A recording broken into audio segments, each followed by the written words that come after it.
Al WhatsApp de la radio, al 0994 44 1020 para poder hacer sus consultas correspondientes. Hoy vamos a hablar y vamos a analizar varias cosas. Se armó toda una polémica en las redes sociales esta semana debido a lo que el historiador brasileño Francisco Doratioto había expresado en la BBC con relación a la historia de la guerra de la Triple Alianza y contra el Paraguay. El historiador Doratioto afirmaba, ¿verdad?, que ellos no quisieron el Brasil, básicamente me estoy refiriendo al Brasil, aquí tenemos en pantalla, no quisieron truncar, vamos a decir, la independencia o la industrialización, o que la guerra no fue porque Paraguay era un país industrializado, sí, y empieza a desarrollar su tesis, ¿verdad?, su narrativa historiográfica. Y también justificó el asesinato de los niños paraguayos en la guerra de la Triple Alianza. Y además trata en toda esta narrativa que le estoy comentando que de exculpar a los ingleses, es decir, de dejar a los ingleses totalmente fuera del escenario de la guerra de la Triple Alianza, es decir, que el gobierno inglés básicamente no tuvo absolutamente nada que ver en el tema de los préstamos y bueno, una serie de situaciones, ¿verdad?, tratando de justificar este tema. Bueno, entonces nosotros hoy vamos a analizar, es decir, vamos a poner una contraparte y vamos a mostrar a la audiencia que sí, efectivamente, los ingleses tuvieron una participación, es decir, no hay una escisión o una separación significativa entre el gobierno inglés y la banca inglesa, ¿verdad? Y eso es lo que vamos a mostrar el día de hoy y cómo, ¿verdad?, se dieron los relacionamientos justamente con los británicos y el Paraguay, cosa que no era, vamos a decir, algo o muy fluido o muy bueno. Justamente hoy estaba analizando dos obras de dos investigadores paraguayos, justamente uno es el profesor Eric Caballero, que él tiene una obra relacionada, por supuesto, al análisis de los ingleses y el Paraguay, y el segundo es el profesor Ronald León Núñez. Ambos tienen miradas muy diferentes, ¿verdad? Y bueno, el trabajo de esta historiadora es ver las fuentes que utilizaron, ¿verdad?, y cuál es la visión muy viable, porque son muy antagonistas, ¿verdad? Eric Caballero trata de justificar a los ingleses y León Núñez dice no, efectivamente sí tuvieron una participación bastante activa, bastante favorable, se inclinaron hacia la causa de los aliados. Entonces esto realmente es muy, muy rico dentro de la historiografía tener estas visiones. Pero vamos a hablar del contexto. Obviamente que en la época del doctor Francia ya tuvimos, es decir, el doctor Francia ya tuvo unos intentos de acercarse a Inglaterra, de tener un comercio un poco más fluido con los ingleses, pero desde Argentina eso se traba porque nos consideraban como una suerte de provincia rebelde, provincia separada, y entonces que en algún momento el sueño de los argentinos siempre fue la anexión del Paraguay a una provincia más de ellos. Bueno, lo que sí que nos cortaron estos intentos, le cortaron al doctor Francia estos intentos de tener una comunicación y un comercio fluido con los ingleses. En la época de don Carlos Antonio López se reanuda, sabemos que don Carlos Antonio López, él intenta, por supuesto, que abrir el Paraguay a las grandes potencias. Para eso, ya desde el consulado con Roque Alonso tenemos que acordarnos de esto del acta de la independencia del Paraguay, un acta formal que nos hacía mucha falta con relación a eso, justamente visualizando la necesidad de tener vínculos y alianzas geopolíticas con las naciones, no solamente a nivel regional, sino también a nivel un poco más amplio internacional, específicamente hacia Europa. Bueno, tuvimos nuestros grandes problemas. Vamos a tratar justamente de entender algunos roces. El tema de de la conspiración Castad. Yo había explicado eso en un programa, ¿verdad? Castad, que se presenta en un momento determinado como súbdito inglés, tenía ciertas conexiones con los paraguayos que estaban un poco resentidos, que se habían ubicado, por supuesto, en Buenos Aires como un núcleo central de convivencia política, y que a partir del año 1851, bueno, intentan derrocar el gobierno de don Carlos Antonio López. Ni siquiera estamos hablando de Francisco Solano, ¿verdad? Entonces, este intento de asesinato que se descubre así brevemente para la gente que se está uniendo al programa, para la gente que está siguiendo por las redes sociales y que nos está recordando mucho lo que fue esta conspiración, intentaron asesinar a don Carlos Antonio López en el mes de febrero del año 1859. Bueno, por supuesto que la masonería porteña estaba en esto, los políticos porteños, los paraguayos que salieron masivamente durante el periodo de don Carlos Antonio López, no tan solo los que salieron en la época del doctor Frances, sino también los de don Carlos Antonio López, bueno, hicieron un complot y utilizaron a este ciudadano uruguayo. Vamos a decir la verdad, Castad era uruguayo, pero luego, como tenía un padre británico, inglés, fue tramitando su pasaporte inglés, pero por años ingresó a nuestro territorio como uruguayo. Bueno, lo que sí que don Carlos Antonio López lo apresa y bueno, ahí empiezan los roces con Inglaterra, ¿verdad? Porque, bueno, todos los conspiradores básicamente lo que buscaban era provocar un cambio de régimen en Paraguay, es decir, el derrocamiento de López y, por supuesto, el asesinato de todos sus hijos, ¿verdad?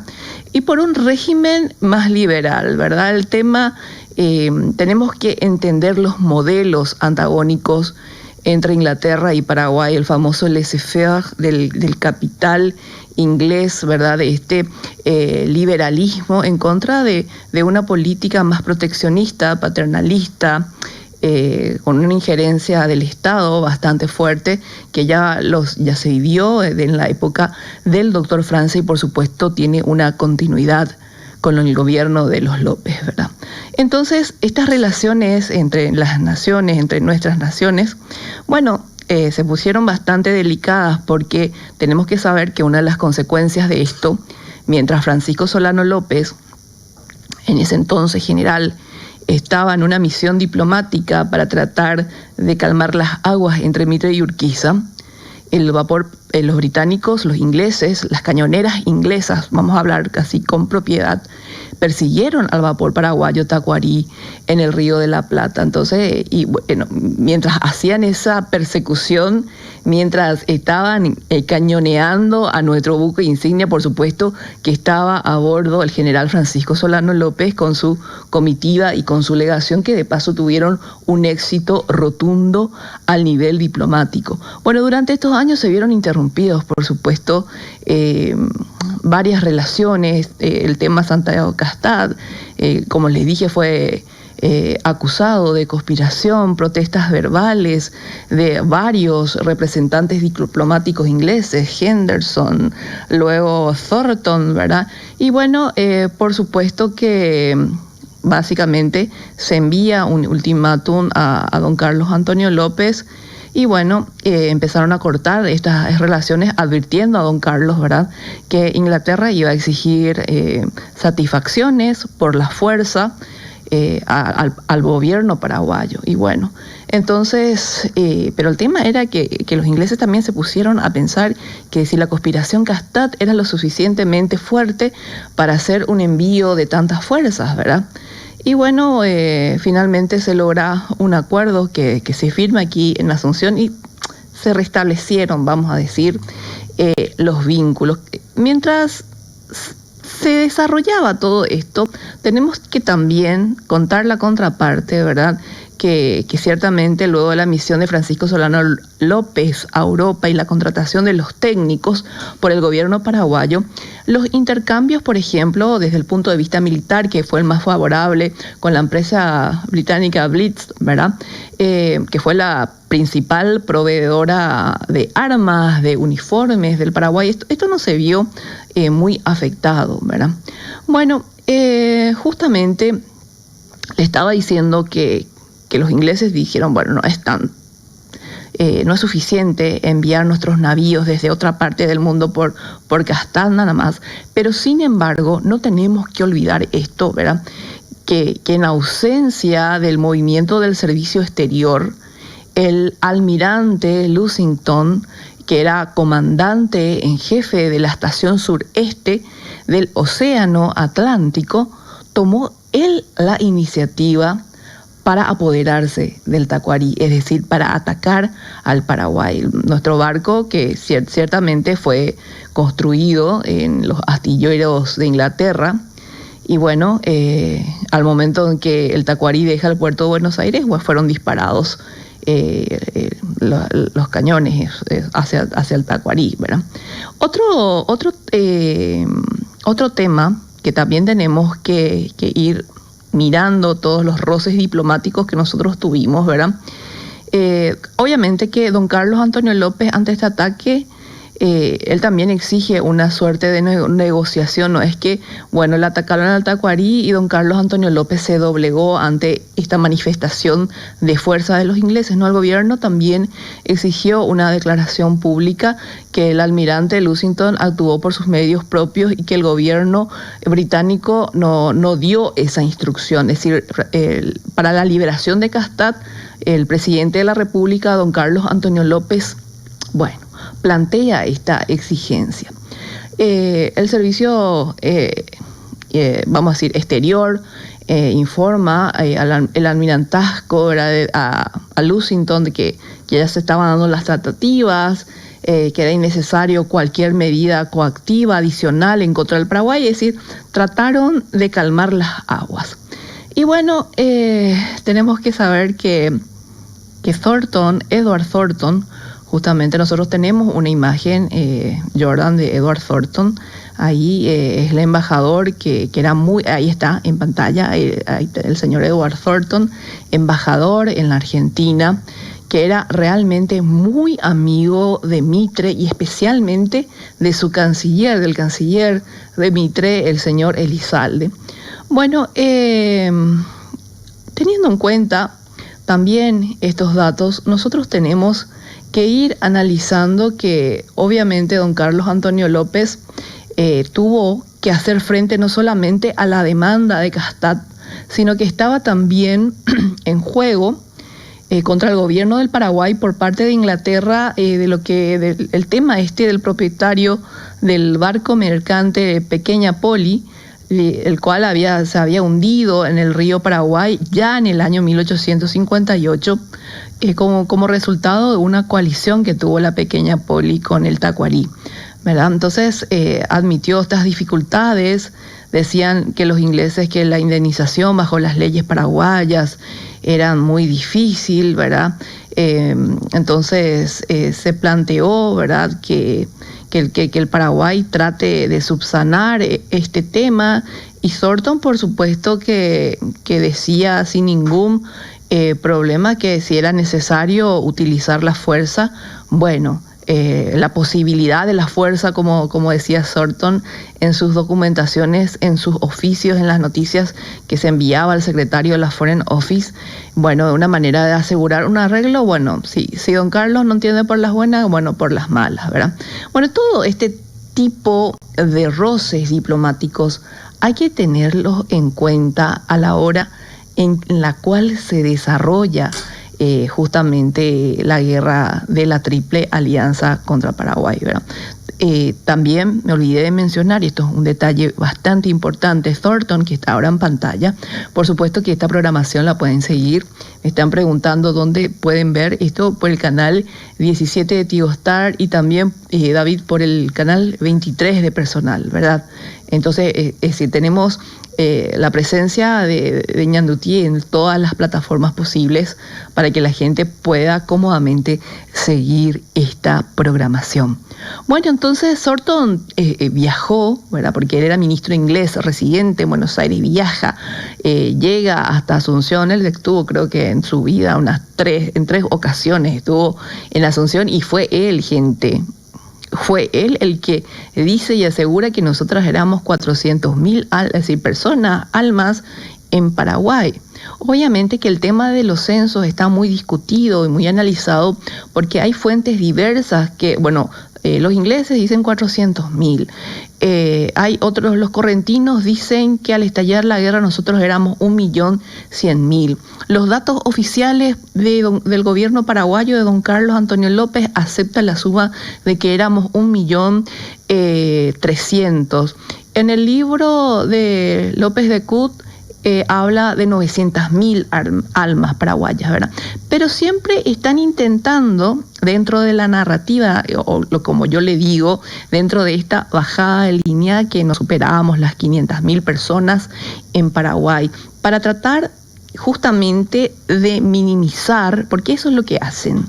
Lo que Doratiotto dijo a la BBC y que luego fue compartido en el diario justamente Última Hora, es que nosotros nos superábamos las 400.000 almas. Pero pongámosle, vamos a seguir la línea de Doratiotto, que tampoco es la tesis que él presenta, no es nada nuevo, ¿verdad? Lo que él hace es copiar y seguir la línea de los historiadores ingleses que tratan de minimizar y decir, no, nosotros políticamente fuimos neutrales en la guerra del Paraguay, dicen los ingleses. Pero una cosa es lo que se pueda llegar a decir, y nosotros sabemos que algo muy diferente es la práctica, ¿verdad? Esa famosa frase del dicho al hecho hay mucho trecho. Efectivamente, Mitre también decía por todos lados que él era que la Argentina iba a ser neutral y apenas pudo sacarle a Urquiza después de Pavón, ¿verdad? Todo este tipo de cosas vamos a ir analizando, ¿verdad? ¿Qué dice también? Que los profesores de historia, escuchen esto, Doratiotto dice que los profesores de historia y los opositores al régimen que gobernó en Brasil en el 64 y en el 85 fueron los que dieron esta versión del genocidio en Paraguay. Especialmente le está culpando de esto a Chiavenato, y ustedes tienen que saber que realmente Chiavenato lo que hace es volver a replicar lo que los mismos militares que combatieron en la guerra de la Triple Alianza lo escribieron, ¿no? Es que, esto también tenemos que desarrollar profundamente. Y además, Paraguay no iba a librarse de Inglaterra, porque tenemos que saber, como un dato, que para los que quieran profundizar en este tema de los ingleses, ellos financiaron prácticamente el 90% de todas las guerras a nivel general. Y justamente Paraguay se iba a librar de esta situación, ¿verdad? Creo que falta un análisis menos parcialista por parte del historiador Doratiotto y analizar la participación del Brasil y los pasos que Brasil empezó a realizar para que se desarrolle esta guerra. Y algunos antecedentes, porque son tan amplios, algunos los que puedo mencionar ahora. Por ejemplo, en el año 1850, entre Paraguay y Brasil, ambos juraron y plasmaron un tratado para mantener la independencia del Uruguay, para mantener la independencia de Uruguay, que obviamente este tratado fue violado por el Brasil. El tratado, por ejemplo, de 1859 entre la Confederación Argentina y el Imperio del Brasil, que se comprometía también a respetar la independencia del Uruguay, el tratado también fue violado por el Brasil.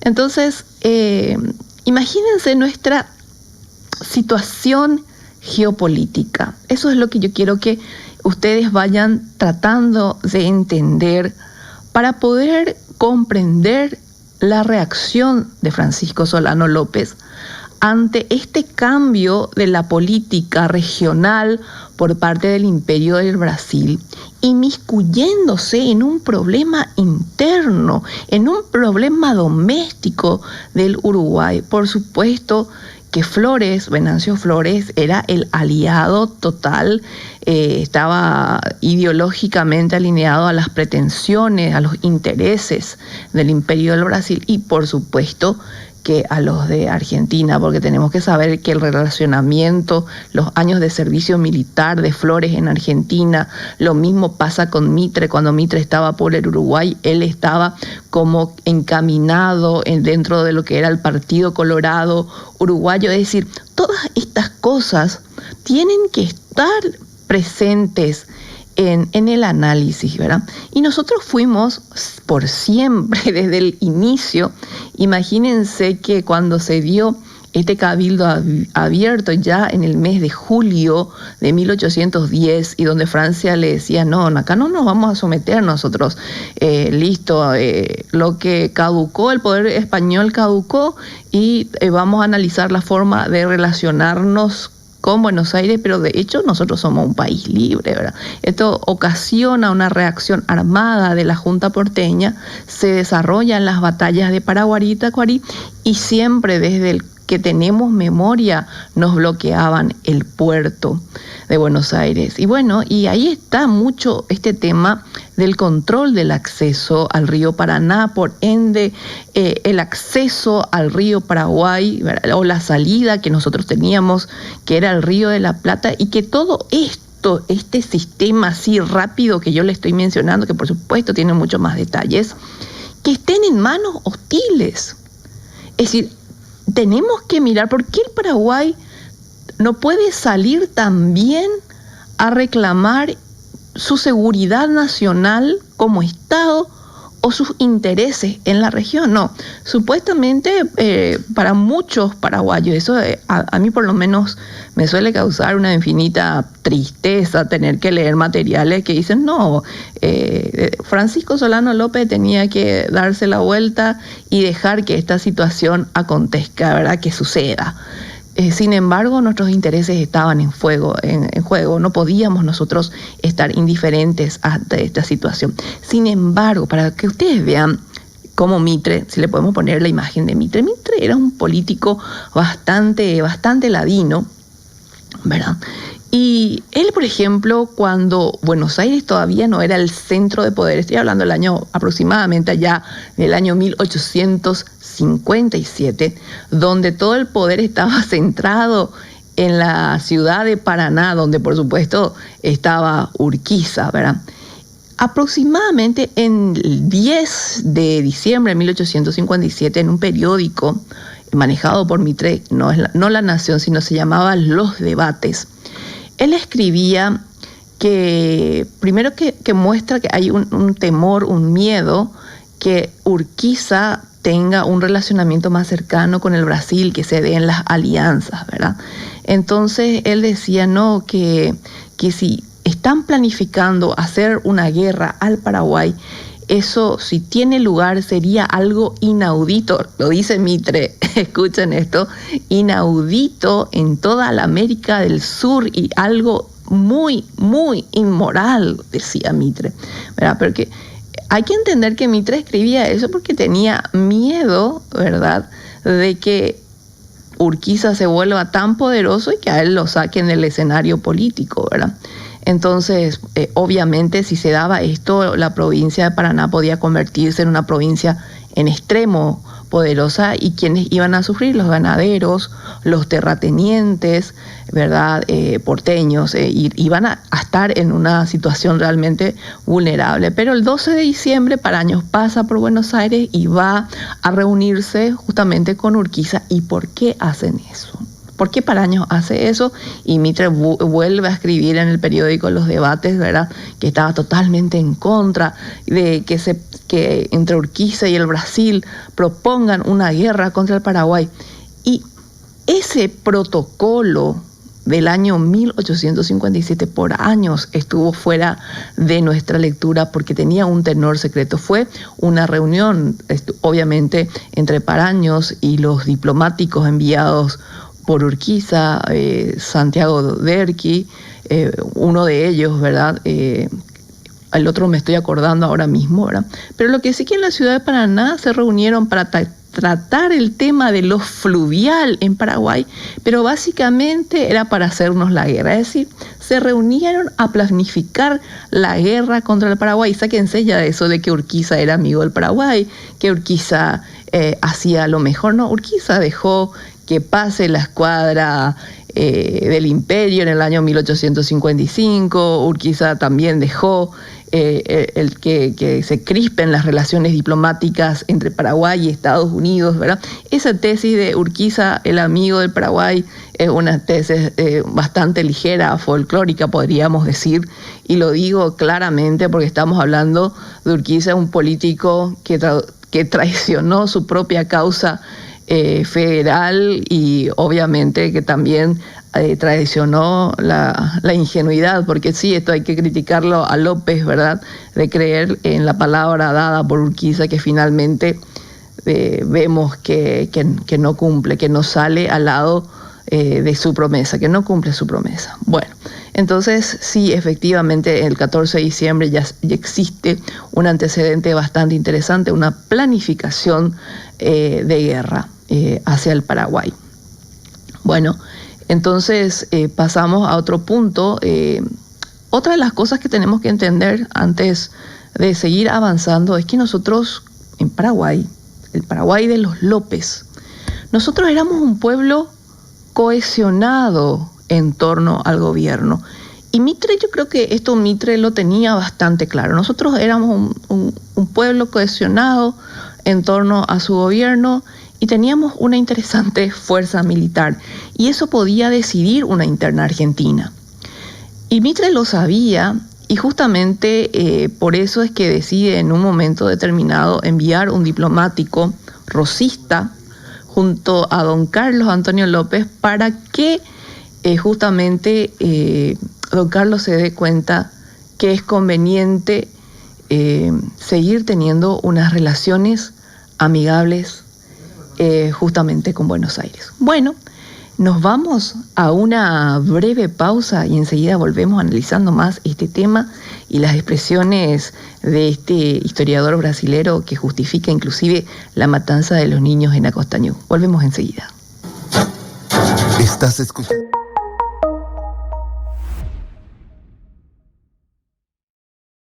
Continental actualizó su app para que todos los paraguayos tengamos un POS en Contimóvil y seamos libres de cobrar lo que queramos cuando queramos. Como Laura, que ahora tiene un POS sin costo mensual y es libre de hacer de su casa su propio negocio. Así como el Dr. Juan, que activó su POS 100% digital y sin salir de su consultorio. Libre como Ale, que ahora puede cobrar mientras hace lo que más le gusta.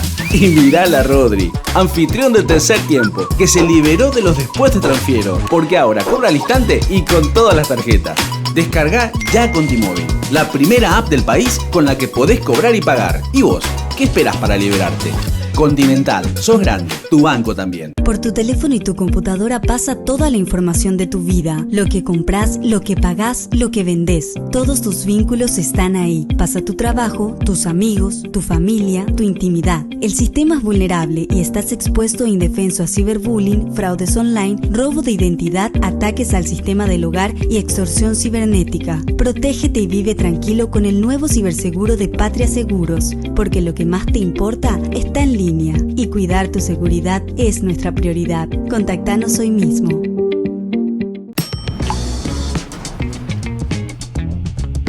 Qué genial que ya es esto. Ahora con el alias al toque se hace todo. Hace como Seba, usa tu alias en Itaú y recibí o envía transferencias usando un solo dato. El estridor de las armas, con la conducción de la historiadora Noelia Quintana por Ñandutí. Bueno, volvemos después de este corte y continuamos analizando entonces justamente la intervención británica en la guerra de la Triple Alianza. Bueno, es muy importante, ¿verdad?, volver a comparar estos modelos, vamos a decir, totalmente antagónicos, el laissez-faire y el nuestro, modelo independiente, proteccionista, estatista, ¿verdad? Esto hay que tener en cuenta, ¿verdad? Doratioto en su manifestación decía también que los empréstitos en el escenario de la guerra de la Triple Alianza no tenían una relación oficial con la política británica. Bueno, y eso es medio absurdo de decir, ¿verdad? Porque justamente los banqueros en cualquier parte del mundo están alineados a la política de sus gobiernos. Pensar que no lo estaban, justamente como lo esboza el profesor León cuando él analiza en su trabajo de investigación la neutralidad inglesa, dice que eso es una falacia, ¿verdad? Y también les quiero decir que Doratioto se apoya en muchos postulados, ¿verdad?, de historiadores británicos, justamente en la obra de este profesor. Él cita, por ejemplo, que Doratioto le utiliza mucho a Platt, a Edward Tate, a Leslie Bethel, ¿verdad?, que dicen que no tenían una política de interferencia en Latinoamérica, ¿verdad? Pero los hechos en la práctica son totalmente diferentes. Entonces, justamente en el analizando ya lo que dice el profesor, entre los años 1860, en sus investigaciones, él presenta estos datos que voy a compartir con ustedes. Entre el año 1860 y en el año 1865, la Corte de Río de Janeiro recibió aproximadamente, les doy una cifra así para redondear, de 12 millones de libras esterlinas por parte de la banca inglesa de la Casa Rothschild. Es decir, el emperador recibe, imagínense lo que es recibir hoy en día, pero entre el 60 y el 65, 12 millones de libras esterlinas, ¿verdad? Bueno, el profesor presenta que este monto representa aproximadamente un 51% del total del comercio exterior brasileño cerca del año 1860. Y bueno, hace una comparación muy interesante sobre el comercio exterior paraguayo, un análisis bastante importante, pero lo que yo resalto de todo este análisis hecho por el profesor es que Pedro II dice que transfiere parte de esos 12 millones de libras esterlinas, estos recursos, él transfiere estos recursos a sus aliados, a los argentinos y a los uruguayos en forma de préstamo, y esto, gente, está totalmente documentado. También menciona que Mitre, para que ustedes vean, que Mitre recibe 1.25 millones de libras en el año 1866 y 1.95 millones de libras a partir del año 1868, que suman un total de 2.6 millones de libras esterlinas. Bueno, ¿se acuerdan del Congreso Extraordinario que también lo habíamos analizado en este programa, en el Congreso Extraordinario Paraguayo del año 1865, donde a Cándido Vareiro justamente se le otorga la potestad de realizar empréstitos para el Paraguay, ¿verdad? Obviamente también el dinero es muy importante en el desarrollo de una guerra, y las bancas, la Casa Rothschild, la Baring Brothers, obviamente niegan el préstamo para el Paraguay y dicen, pero claro que les van a negar. Si Paraguay estaba en una situación de guerra entre tres estados, estaba bloqueado, ¿cuáles iban a ser las garantías que el Paraguay podría ofrecer a la Casa Rothschild, al Baring Brothers? Es decir, ¿qué podía ofrecer? Obviamente que se le va a negar un empréstito, es decir, un préstamo de plata en libras esterlinas.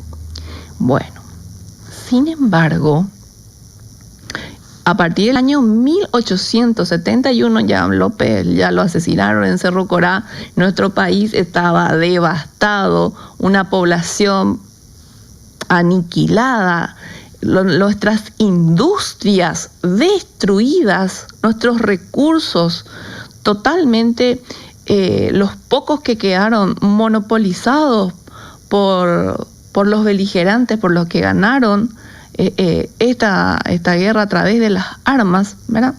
Sin embargo, entre 1871 y 1872 sí ceden para un préstamo, ¿verdad? Entonces pensar ¿cuál era la garantía que nosotros le podíamos ofrecer para pagar el préstamo? Absolutamente ninguna garantía. Entonces la gente, cuando hace estos análisis de que los ingleses fueron neutrales, que fueron políticamente neutrales, que la banca solamente cuando el capital habla no existen, vamos a decir, política, ¿verdad?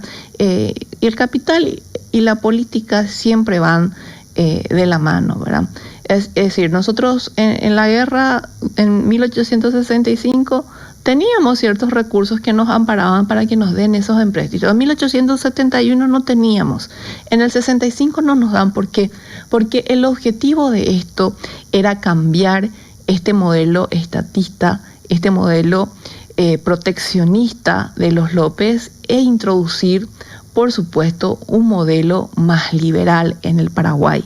Y eso se ve porque los monopolios, y todos los investigadores lo mencionan porque es algo que es un dato que no se puede tapar, ¿verdad? Los monopolios y la participación inglesa en Paraguay vienen de la mano a partir del año 1870, ¿verdad?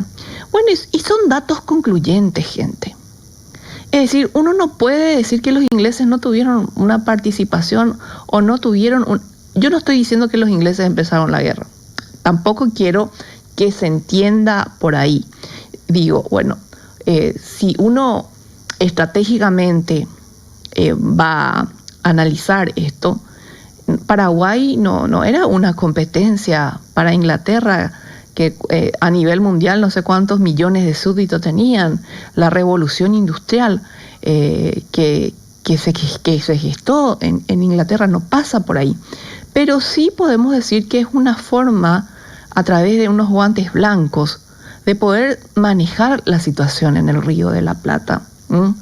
Porque le endeudó hasta el cuello a los brasileros y a los argentinos. Y por ende, por una cuestión, como lo dije en mi video que compartí hace poco en Facebook, por una cuestión de dominó también iba a caer el Paraguay. Y dicho y hecho, en 1871-72 se dieron estos empréstitos.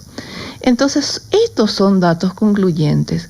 Y tampoco existía una neutralidad a nivel político, porque todos los ministros y los diplomáticos ingleses también trabajaban, ¿verdad?, en brindar estos nexos con los estados y tenían sus recompensas económicas, ¿verdad? Servían también como nexos bancarios tanto los ministros como los cónsules en esta región. Y los informes hostiles que pasaban en contra de don Carlos Antonio López, no es que Francisco nomás tuvo el informe más grave, no. En la época de don Carlos Antonio López, ya, ¿verdad? Siempre fueron oficios hostiles, notas hostiles, que un gobierno que hay que cambiar. Y cuando llega Francisco Solano López, por poco Thornton no se rasga las vestiduras, peor que su padre. Es decir, y también estos oficios son importantes para marcar que no había una simpatía o una neutralidad hacia el lado paraguayo. Ellos querían que se cambien este régimen de gobierno en Paraguay. Pero estos informes hostiles firmados por estos agentes diplomáticos son algo innegable, que quieren ocultar en la narrativa. Ahora Tioto parece que no ve o no quiere ver estos informes, ¿verdad? Y bueno, y a partir de todo esto, ¿verdad? Thornton, por ejemplo, expresaba, y abro cita, dice que el Brasil tiene el derecho de pedir la satisfacción por las ofensas que tuvieron que aguantar sus súbditos en territorio oriental, justificando la agresión del Brasil este comportamiento, este cambio de la política, una política agresiva en la región contra el Uruguay, a sabiendas, ¿verdad?, que también Paraguay y las advertencias de las notas del 30 de agosto, del 3 de septiembre, el 14 de septiembre, que se consideraba, nosotros los paraguayos consideramos ese cambio de la política regional, porque uno no puede decir que es la guerra del Paraguay nada más. Es decir, hay que tener una mirada un poco más amplia. Esto es una guerra regional y por supuesto que para nosotros esto era considerado un casus belli. Es categórico una cosa así, ¿verdad? Entonces, Thornton lo vimos que siempre participaba en las reuniones de gabinete de Mitre, con el tema del problema uruguayo, también viajó, se reunió con Flores, trató de conseguirle el Ministerio de Guerra a Flores, ¿verdad? Por supuesto que el Partido Blanco en ese momento se negó rotundamente, ¿verdad? Y bueno, y así estos elementos no pueden ser olvidados en el análisis y que nos presentan una injerencia inglesa. Y por supuesto que hay otras cosas mucho más graves, ¿verdad? Que tenemos que ir recordando. Por ejemplo, el tema de los armamentos que le daban, que se los vendían, le suministraban ampliamente esto a los aliados, buques de guerra, armamentos, municiones.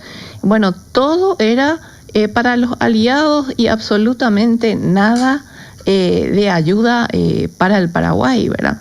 Y bueno, y tenemos que mirar inclusive que los buques de guerra que venían expresamente para el Imperio del Brasil, para hacernos la guerra a nosotros, venían con bandera inglesa. Bueno, ¿qué más dice Dora Tioto? Dora Tioto también analiza el tema de la participación y justifica, ¿verdad?, el asesinato de los niños en Acostañú, culpándole absolutamente al mariscal Francisco Solano López de este tema. Y habla también de Caxias, y dice que Caxias, por ejemplo, cuando él asume la comandancia Mitre, después del desastre para los aliados de lo que representó nuestra victoria en Curupaytú, Caxias, en esa época todavía marqués, a partir del 1870, recién duque, ¿verdad?, que tomó la comandancia, el generalísimo de las fuerzas aliadas.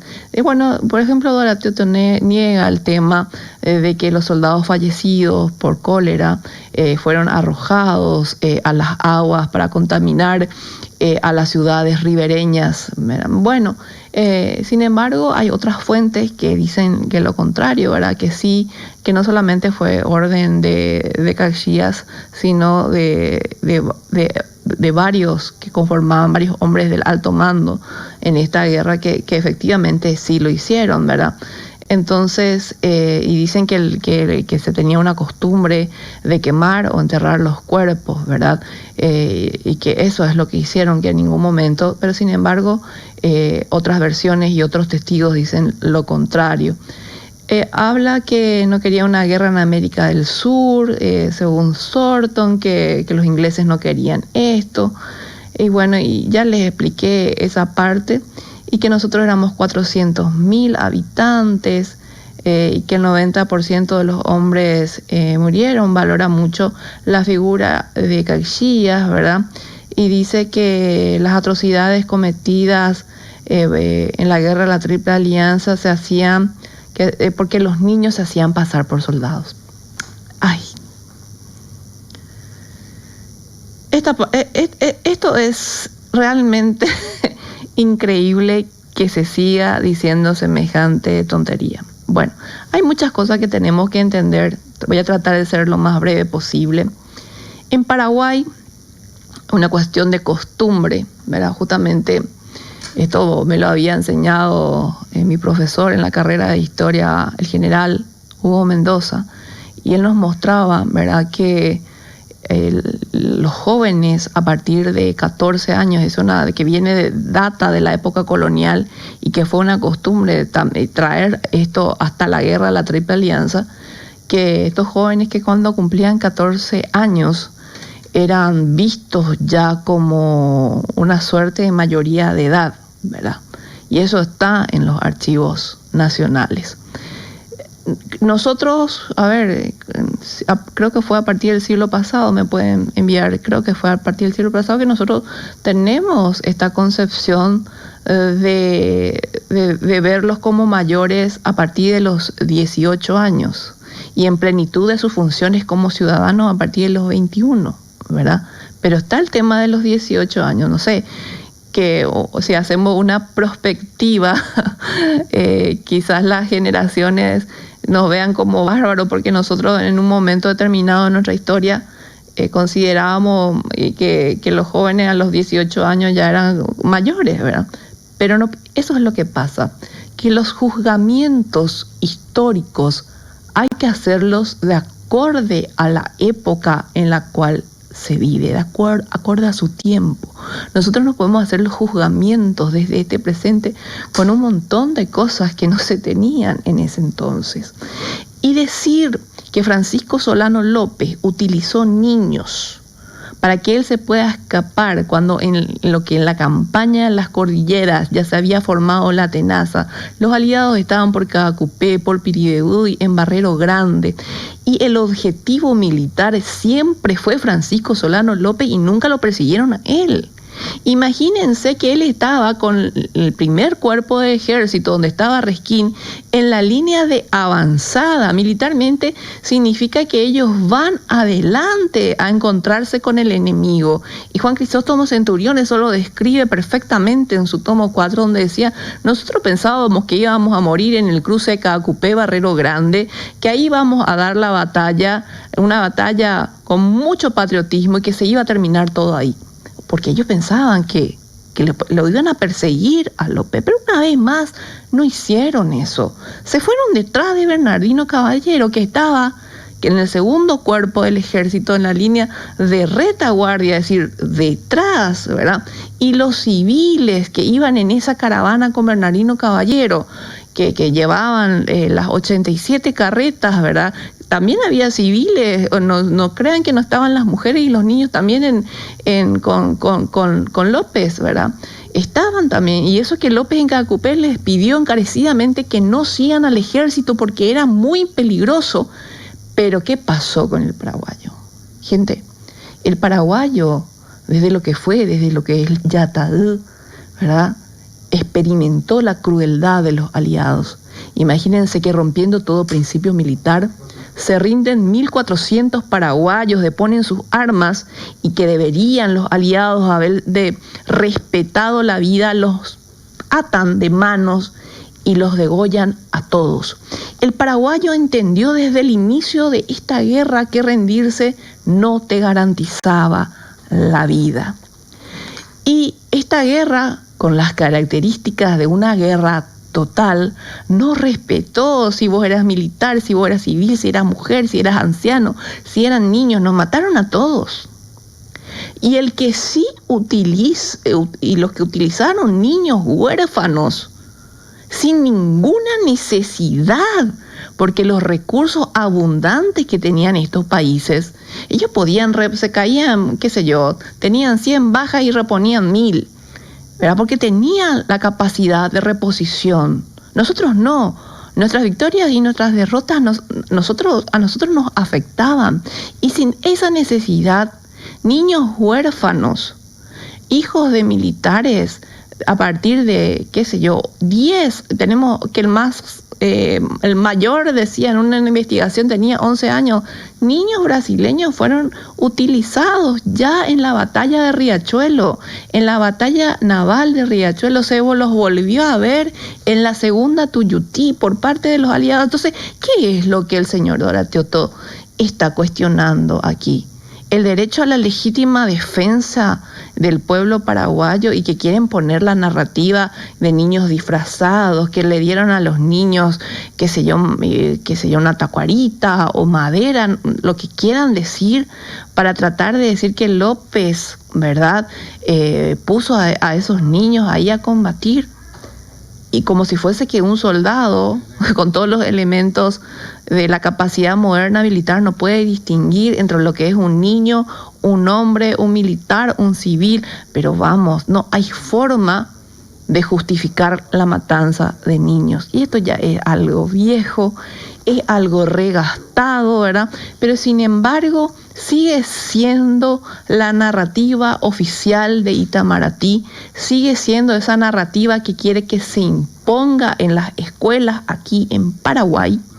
Y lo más triste es que hay docentes del área de ciencias sociales en los colegios que siguen diciendo esta barbaridad, que siguen enseñando mal esta situación, ¿verdad? Entonces, obviamente, aquí lo que se intenta hacer una vez más es siempre desmoralizar la causa nacional, desmoralizar la defensa paraguaya, tratar de justificar los crímenes de guerra cometidos contra el pueblo paraguayo, tratar de decir, no, los ingleses fueron santas palomas, ellos no querían una guerra, eran totalmente neutrales, ¿verdad? Y vemos que sus diplomáticos no eran neutrales, que sus informes no eran neutrales, ¿verdad? Que justificaban la intervención del Brasil en el Río de la Plata. Está todo justificado, le dieron plata, le dieron armamento, no, pero ellos no hicieron nada, ¿verdad? Y que nosotros tengamos que comernos ese sapo. ¿Verdad? Definitivamente, a esta altura, con tantas informaciones, con tantas fuentes que uno puede cruzar y que puede analizar, esto se cae. Esto no tiene ningún sustento. Y solamente quise dedicar el programa de hoy para hacer esta aclaración que me pareció muy necesaria, ¿verdad? Que Dora Tiotto lo diga, sí, lo puede decir, en su libertad académica, en su narrativa, en su construcción, porque el Brasil necesita la guerra de la Triple Alianza para tener una historia militar un poco más fuerte, ¿verdad? Necesita esta guerra, necesita decir que fueron los civilizadores, necesita decir que no cometieron crímenes de guerra, y bueno, pero por nosotros también tenemos una voz. Nosotros también trabajamos en investigación a este lado y bueno, definitivamente hoy en día, en pleno 2024, ya estas narrativas nosotros ya no las aceptamos porque sí. Bueno, espero que tengan un lindo resto de sábado, que disfruten estos días de descanso con su familia y nos encontramos el próximo sábado. Va a estar con nosotros el capitán de navío Francisco Velázquez Gastó. Vamos a estar hablando del lenguaje estratégico militar, porque es muy importante que nosotros podamos ir profundizando cada vez más los mecanismos de conducción, cómo se hacían, cómo debemos interpretar correctamente, ¿verdad? Y bueno, y poner a la luz ciertas cosas que no quieren ser tratadas. Yo justamente creo que El Estridor de las Armas es un programa que efectivamente cumple esa función. Bueno, queridos amigos, nos encontramos el próximo sábado con más historia aquí por la 1020 AM Radio Ñandutí. Quiero decirles también que este programa se vuelve a repetir en el mismo horario mañana a las 18 horas por el canal 17 de Tigo Star. Y creo que personal también tiene algo, un plus, ¿verdad, David? Que vos podés ver, pausar, poner, es decir, todas las facilidades, ¿verdad?, para poder ver otra vez este programa. Bueno, nos encontramos. Un abrazo a todos y no leí los mensajes, disculpen, estuve tan concentrada en esto, pero prometo leer el próximo sábado. Nos vemos. Un abrazo. Esto fue El estridor de las armas, con la conducción de la historiadora Noelia Quintana. Hasta el próximo sábado de 18 a 19 horas por Ñandutí.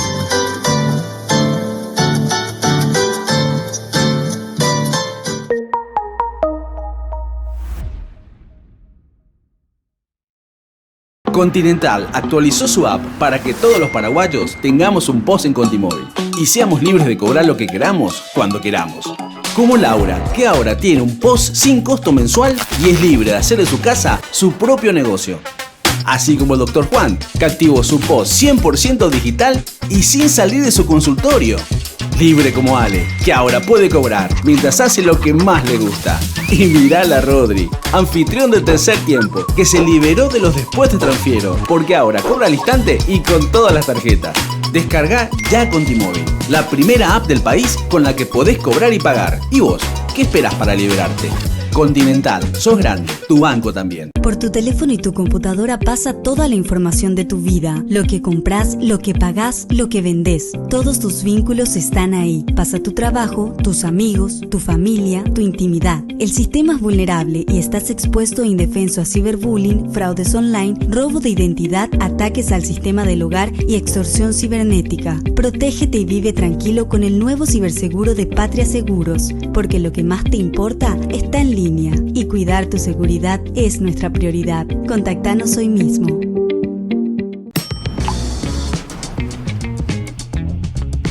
Qué genial que ya es esto. Ahora con el alias al toque se hace todo.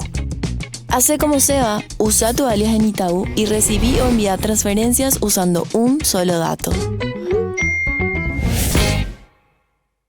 Servicios Médicos Migone cuenta con diferentes planes ajustados a tu necesidad, familiares, corporativos, de alta complejidad, maternidad y dirigido a niños, adolescentes y jóvenes. Servicios Médicos Migone cuenta con más de 2.000 profesionales en todo el territorio nacional y acuerdos especiales con importantes centros médicos de la región. Para más información, contacta al 021-218-2991.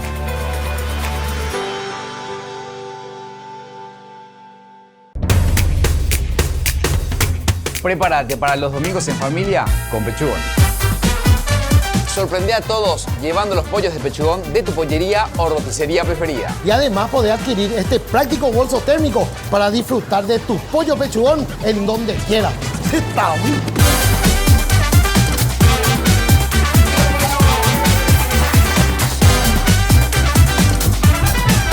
Pechugón, deliciosamente natural.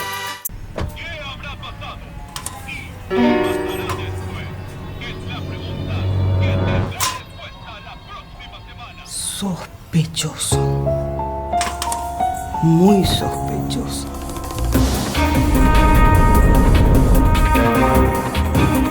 Demasiado sospechoso. Con Nisei, compra desde la web y retira tus pedidos de cualquiera de nuestros e-lockers a la hora que sea. E-lockers Nisei, sospechosamente fácil. Los sábados de 19 a 21 horas no te pierdas Cae Quien Cae. Con Cae Duarte, el programa que transforma tu sábado con la mejor música, tecnología, entrevistas exclusivas, curiosidades y toda la información más variada. Relájate y divertite disfrutando del mejor entretenimiento del fin de semana por Ñandutí y todas sus plataformas. Acordate, este sábado Cae Quien Cae.